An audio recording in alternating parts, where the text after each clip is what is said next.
Hi, everyone.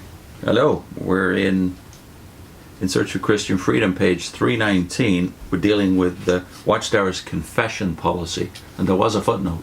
Yes. Where he alludes to the same text as he has before. And so he quotes James 5:16, which reads, "Confess your sins to one another, and pray for one another, so that you may be healed." Well, this allows for compassion and sympathy when you're confessing sins among yourselves. But when it's a matter of a judicial action, the whole tone and the whole spirit of it changes. So Ray goes on, a letter to the governing body from the Watchtower's British branch quotes the organization's policy that all serious sins require reporting to the body of elders and are not to be handled by any single elder or kept confidential by him. It then gives an actual case where a sister of irreproachable character, of fine reputation in the congregation, the wife of an unbelieving man who shows her little love, committed adultery on one occasion with a non-witness man. The next day, greatly distressed, she went to an elder and confessed her wrong. The branch's letter relates, quote, "The elder, a compassionate man, knowing the sister well over some years, realized that she was not a hardened sinner, that she had already reproved herself and simply needed encouragement and help to recover her spiritual equilibrium and good relationship with Jehovah. He prayed with her, counseled her, and arranged to give her continued help to make sure she would neither fall again into sin nor be swallowed up with remorse." And that's the end of the quote. The elder, however, felt an organizational obligation to report the matter to the presiding overseer. The result, and this is continuing the quote, "Unfortunately, this brother, the presiding overseer, took offense at the elder's handling of the matter in this way and made it known to the body of elders, and it has become a bone of contention among them as to whether the elder was right or wrong. We might say in this particular instance the sister has recovered herself and is doing well in Jehovah's service." That's the end of the letter quote. The real issue for these elders was not whether a straying sheep had been helped to recover. It was whether organizational policy had been adhered to. The fact is that it had not, and though the results of the elder's actions were obviously good, he was nonetheless out of order from the organizational standpoint. He felt that for the sister to be brought before a committee would seriously and unnecessarily damage her reputation. But organizational policy did not provide for letting such concerns determine his action.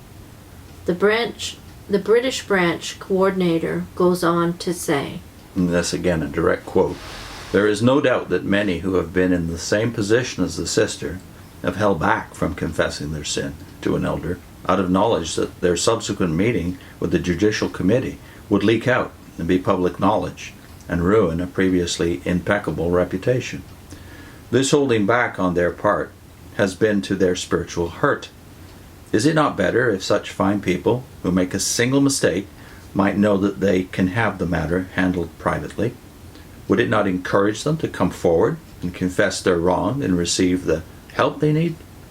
Some might say that this would encourage people in sin, believing that they can have it handled quietly, as in the confessional, and then sin again. But that argument cannot be sustained. If they have a bent to sin and repeat it, they know it will be handled by a judicial committee.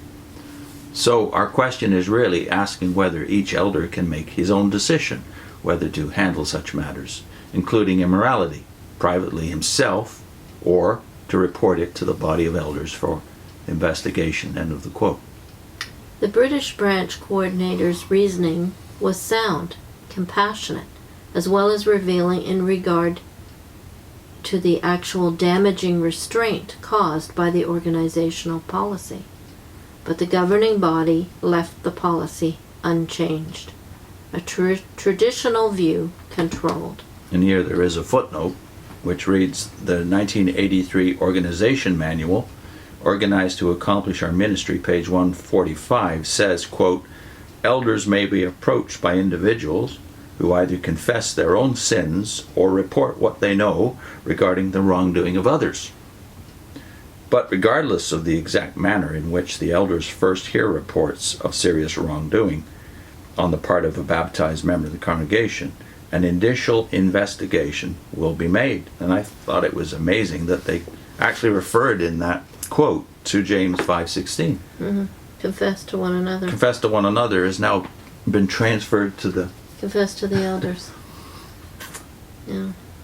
So there are compassionate and sympathetic brothers, elders, in the organization worldwide. We've seen that in many instances that Ray cites for different issues. But here, where the reputation of brothers is at stake, and sisters, it seems that the control, the desire for control over the membership is so total that there can be no reconsideration of their policy. So the human side of it is neglected, and the compassion is denied in the name of keeping the organization clean, which always translates in Watchtower history to preserve the institution, even at the expense of the individual. In the next segment, Ray talks about parents and prodigal sons and the JW judiciary system.